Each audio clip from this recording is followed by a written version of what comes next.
Asterisk, you couldn't scroll for more than 5 seconds without Tiffany Haddish popping up on your timeline, front row. Center camera, tongue out, body rolling.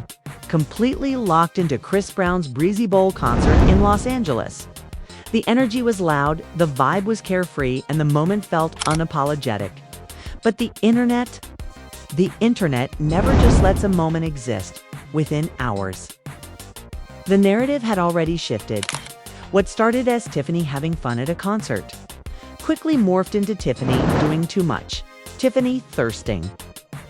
And eventually, because this is how online memory works, what does this have to do with Common? Because somehow, someway, every time Tiffany trends, her past relationship with Common gets dragged right back into the room. And this time, the timing was interesting, because the Breezy Bowl clip didn't just go viral in a vacuum. It dropped in the middle of an already chaotic, hyper-thirsty social media moment. Chris Brown's LA stop was already dominating headlines thanks to viral onstage moments, NSFW discourse, and a timeline that was primed to judge any woman enjoying herself anywhere near that stage.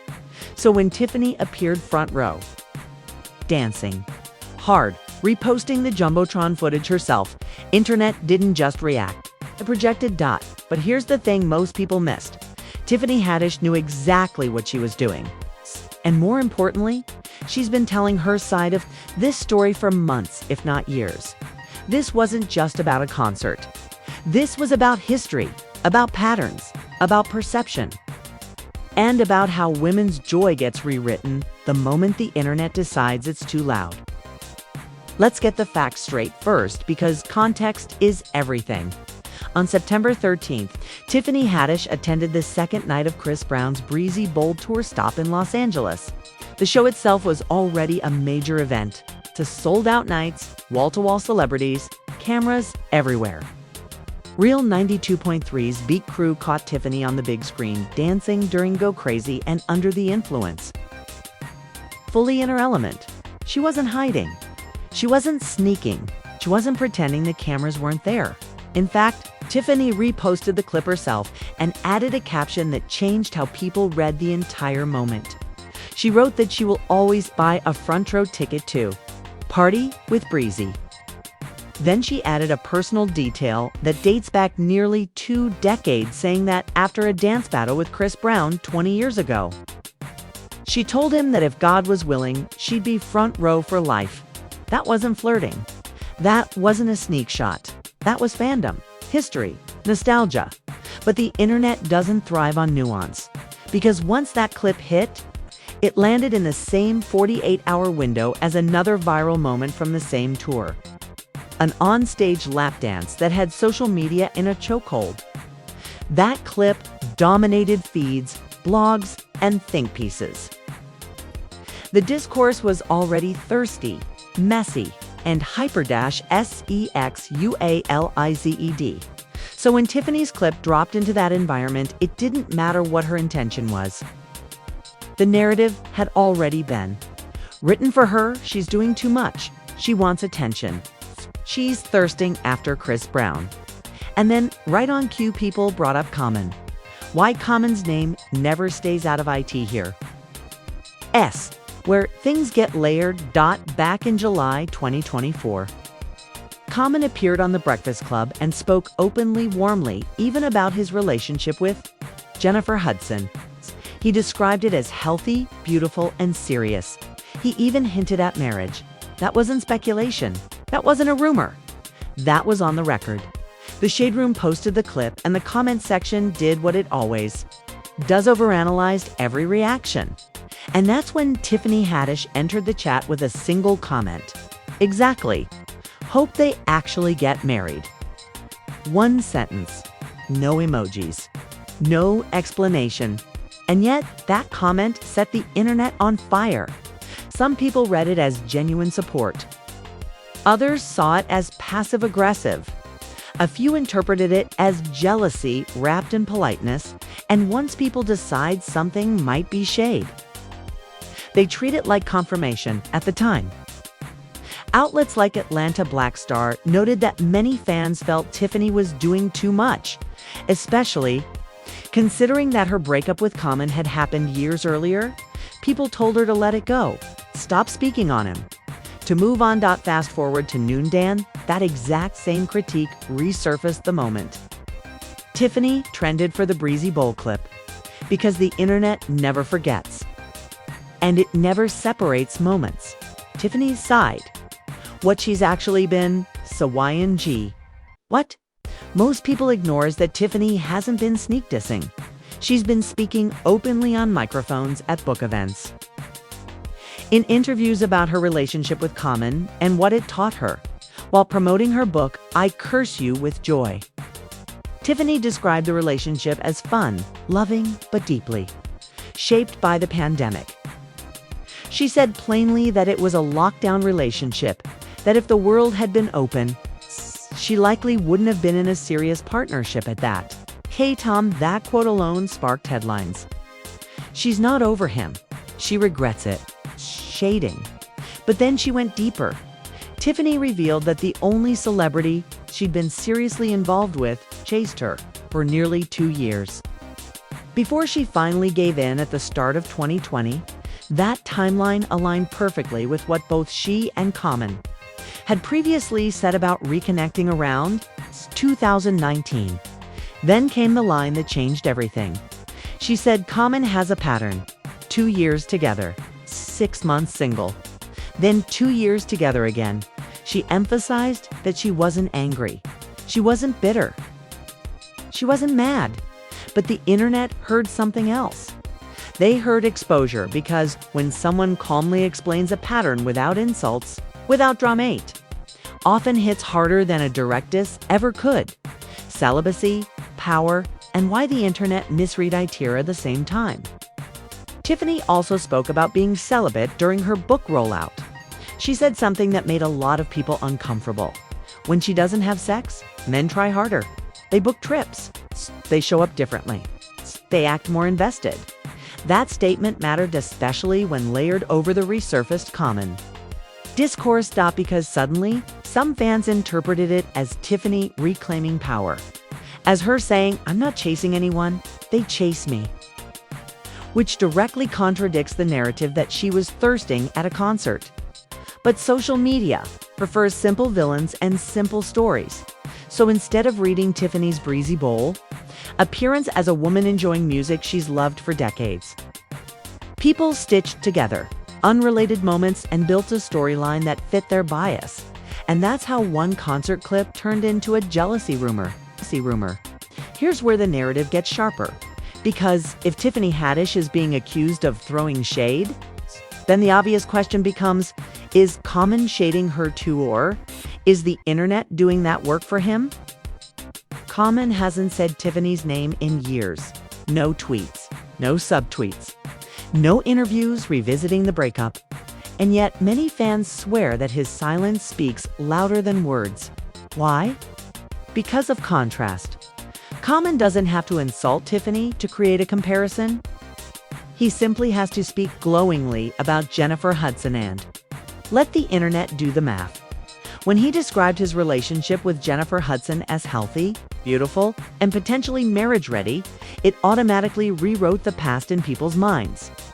Without naming Tiffany, the public started reframing her relationship with him as temporary, situational, and, most damning of all, convenient. Especially when Tiffany herself labeled their time together as lockdown fun. That phrase stuck because, in celebrity culture, lockdown relationship became shorthand for something that only survived because the world stopped moving. Something that wasn't tested by real schedules, real distance, or real freedom. So when fans compare Jennifer Hudson, spotlighted, praised, marriage talk, Tiffany Haddish, framed as pandemic cure love, 2-year cycle, learning experience. The contrast feels like shade, even if no one explicitly throws it. And that's the genius of silence. Why the internet always chooses side DS. What complicates things even more is how Jennifer Hudson is positioned in the public eye. Jennifer doesn't play into thirst culture. She doesn't perform desirability online. She doesn't show up tongue out, body rolling, or posting front row concert clips. She presents as reserved, polished, private, and because of that, the internet subconsciously labels her as serious and wife material. Meanwhile, Tiffany is loud, physical, expressive, joyful, and unserious by design. She dances hard, she laughs louder. She posts without filtering herself into palatability. So when people say, "You don't see Jennifer Hudson acting like that?" what they're really saying is that they expect women to earn respect by shrinking. And Tiffany refuses to do that, which is why her breezy bowl moment triggered so much backlash. Not because it was inappropriate, but because it didn't fit the mold of how a woman her age, status, or relationship history is supposed to behave. The thirst label. Who it really SRVs? Let's be clear.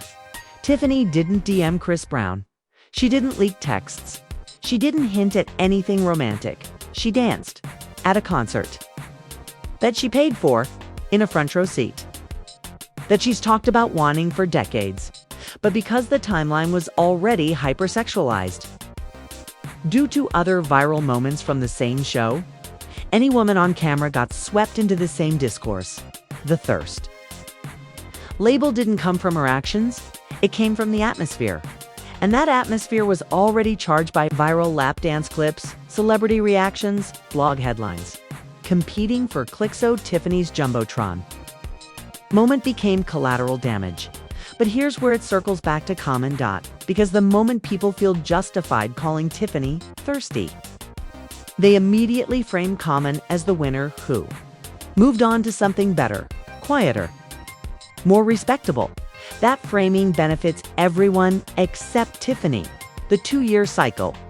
Why that comment hit HRD when Tiffany casually mentioned Common's 2-year dating pattern. It wasn't framed as bitterness, but it landed like a diagnosis. 2 years together, 6 months single. Repeat. She didn't insult him. She didn't accuse him. She simply observed. An observation can be more dangerous than accusation, because once a pattern is named, people start seeing it everywhere. Fans went back and checked timelines. They compared relationships. They counted years. And suddenly, Tiffany wasn't talking too much. She was telling the truth out loud. That's why some people accused her of jealousy. Because when a woman speaks plainly about a man's behavior, after the relationship ends, society often interprets it as resentment. Even when it's delivered calmly, especially if that man is publicly thriving. Power dynamics and who gets to be unbothered, there's another layer of people rarely discuss. Power.com controls the narrative by not engaging. Tiffany controls it by speaking. And in internet culture, silence gets rewarded as class, while honesty gets punished as mess. So when Tiffany explains her experiences, lockdown love, chasing cycles, celibacy, she's seen as oversharing. But when Common praises Jennifer Hudson and hints at marriage, he's seen as evolved. Same information, different reception. And that imbalance fuels the jealousy storyline more than anything. Tiffany ever said, "Why this keeps coming back every time Tiffany Tiran Des?" The reason Tiffany, Common, and Jennifer Hudson get dragged into the same conversation over and over again isn't because of current drama. It's because unfinished narratives stick. Tiffany was honest. Common moved quietly.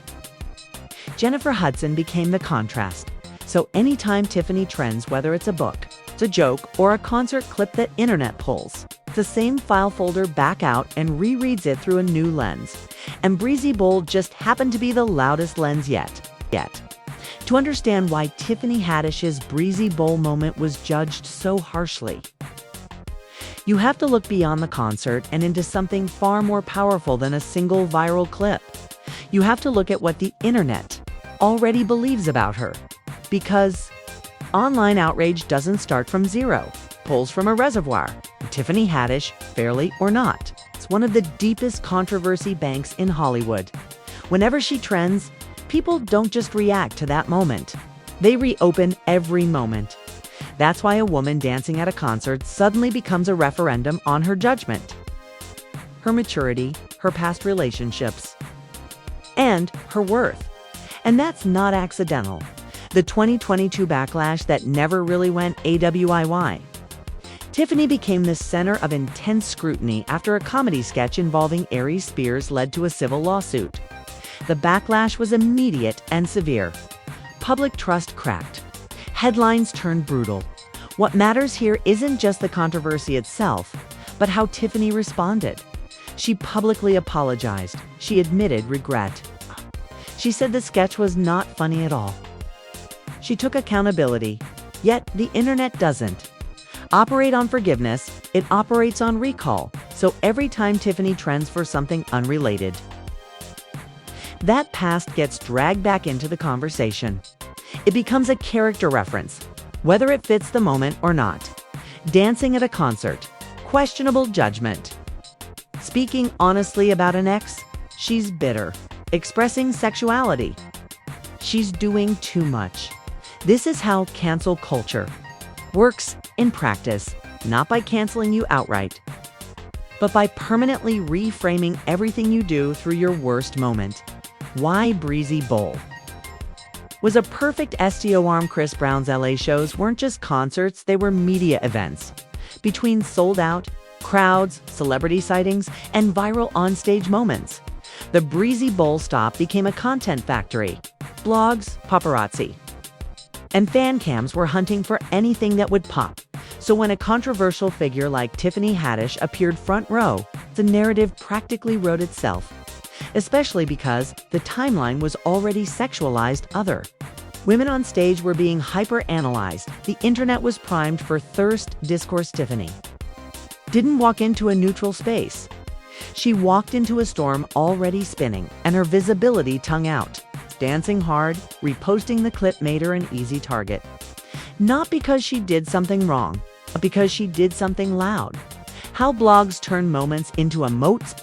Blogs picked up Tiffany's caption about supporting Breezy. For 20 years, it added fuel to the fire. Because now the story wasn't just Tiffany had fun at a concert. It became Tiffany wants attention. Tiffany wants her moment. Tiffany is trying to stay relevant. And once that framing takes hold, everything gets reinterpreted through it. Her smile becomes performative. Her dance becomes desperate. Her caption becomes calculated. That's how blogs transform joy into motive. And once motive is assumed, people start connecting dots that were never meant to touch. WHY. Common benefits from this dynamic without TRYNG. Here's the uncomfortable truth. Common doesn't have to do anything for this narrative to work in his favor. While Tiffany is hyper-visible and hyper-judged, Common exists in contrast, quiet, composed, praised. He doesn't engage in thirst discourse. He doesn't comment on viral moments. He doesn't revisit old relationships publicly. So when the internet needs a foil for Tiffany, he fits perfectly. She's loud, he's silent. She's expressive, she's reserved, she dances. He marries or talks about it, and Jennifer Hudson becomes the embodiment of everything the internet thinks. Tiffany is not whether that's fair or not. The unfair standard women are held. Let's name what's actually happening. Tiffany Haddish is being judged not just for dancing, but for dancing after a breakup. After controversy, after speaking. Honestly, she's being punished for not performing healing quietly. If she were private, she'd be praised. If she were silent, she'd be respected. If she were reserved, she'd be protected. But she's none of those things, and she refuses to pretend. So the internet fills in the gaps with its own conclusions. And once those conclusions exist, every move becomes evidence. Why the jealousy narrative is to CIO and Viant. Calling Tiffany jealous is easy. It simplifies the story. It absolves everyone else. But jealousy doesn't explain why she openly supports Common's happiness, why she frames their relationship as a lesson, not a loss, why she consistently centers her own growth, not his behavior, what people label. Jealousy is often a woman reclaiming her narrative out loud, and that makes audiences uncomfortable when they prefer closure to complexity. What this moment really exposed. Breezy Bowl clip didn't expose. Tiffany Haddish it exposed. How quickly women's joy gets sexualized. How past mistakes erase present innocence. How silence gets rewarded more than honesty. How contrast creates villains without evidence. Once you see that, the jealousy storyline collapses under its own weight. At this point, it should be clear. The Tiffany Haddish-Jennifer Hudson triangle survives not because of active drama, but because the internet needs a story structure. Every viral moment gets sorted into roles. Someone has to be the winner. Someone has to be the one who leveled up. Someone has to be the one who lost. And Tiffany keeps getting cast in that last role regardless of what she actually says or does. Why this narrative refuses to expire the truth is: nothing new has happened between Tiffany and Common in years. No texts leaked, no subliminal posts, no public jabs. Yet the story keeps regenerating. Why? Because it fits a familiar arc. Man exits relationship quietly. Man enters new relationship with clean image. Partner woman speaks openly and becomes labeled emotional that. Arc is comfortable, predictable, easy to digest, but it ignores reality. Tiffany's words vs. the internet's INTRPRITI1. If you strip away the projection, Tiffany's message has been consistent. The relationship was real. It had a time limit. She learned from it. She's not bitter. She's not chasing. Any one of her comments about Common's 2-year cycle weren't framed as accusations. They were framed as patterns she noticed after reflection. But the internet doesn't reward reflection, it rewards reaction. So instead of hearing this relationship served its purpose, people hear she's still hurt. And that misinterpretation becomes fuel. Why Jennifer Hudson isn't actually part of THS. Jennifer Hudson has done absolutely nothing to deserve being pulled into this narrative. She doesn't comment. She doesn't react. She doesn't engage, and yet she's constantly used as a measuring stick. Not because of anything she's done, but because the internet needs contrast. Jennifer becomes the quiet woman, the wife energy, the upgrade, which is unfair to her and Tiffany because it reduces two complex women into symbols rather than people.